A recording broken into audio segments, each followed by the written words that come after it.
6వ రోజున మనము మరొక అవతారాలలో కాత్యాయని మాతగా అమ్మవారిని ఆరాధన చేస్తూ ఉంటాము.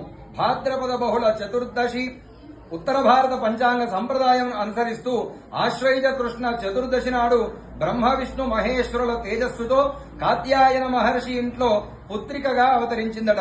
ఈమె ఆశ్వయుజ శుక్ల సప్తమి, అష్టమి, నవమి తిథుల యందు కాత్యాయన మహర్షి పూజలు అందుకొని విజయదశమి నాడు మహిషాసురుణ్ణి వధించింది.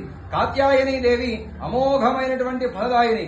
కృష్ణ భగవానుడి యొక్క పడయుటకు గోకులములోని గోపికలందరూ యమునా తీరమున ఈమెను పూజించారట. ఈమె స్వరూపము దివ్యమైనటువంటిది, భవ్యమైనటువంటిది, బంగారు వర్ణము కలిగినటువంటిది, 4 భుజాలతో విరాజిల్లుతూ ఉండేటువంటిది. ఈమె కుడి చేతిలో ఒకటి అభయముద్రను, మరొకటి వరముద్రను కలిగి ఉండును.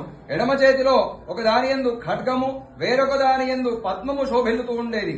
ఈమె సింహవాహిని. ఈ దేవిని భక్తితో సేవించినటువంటి వారికి ధర్మార్థ కామ మోక్షములు అనేటువంటి 4 రకాల పురుషార్థములు, వాటి ఫలములు లభించును. రోగాలు, శోకాలు, సంతాపములు, భయాలు దూరమవుతాయి. జన్మ జన్మాంతర పాపాలు కూడా నశిస్తాయి ఈమెను కొలిచినంత మాత్రానే. రాక్షసుడు మహిషాసురుడిని నాశనం చేయడానికి పార్వతీదేవి కాత్యాయని రూపాన్ని సంతరించుకుంది. కాత్యాయని దేవిని నవరాత్రులలో 6వ రోజున పూజిస్తూ ఉంటారు.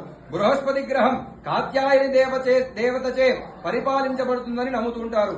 ఈ అమ్మని ధ్యానించేటువంటి శ్లోకం చంద్రహాసోజ్వలకరా శార్దూలవరవాహన కాత్యాయని శుభం దద్యాత్ దేవి దానవ ఘాతిని అనేటువంటి శ్లోకాన్ని పఠిస్తూ అమ్మని ప్రార్థించుకోవాలని తెలియజేస్తూ ఓం నమో రామదూతాయ.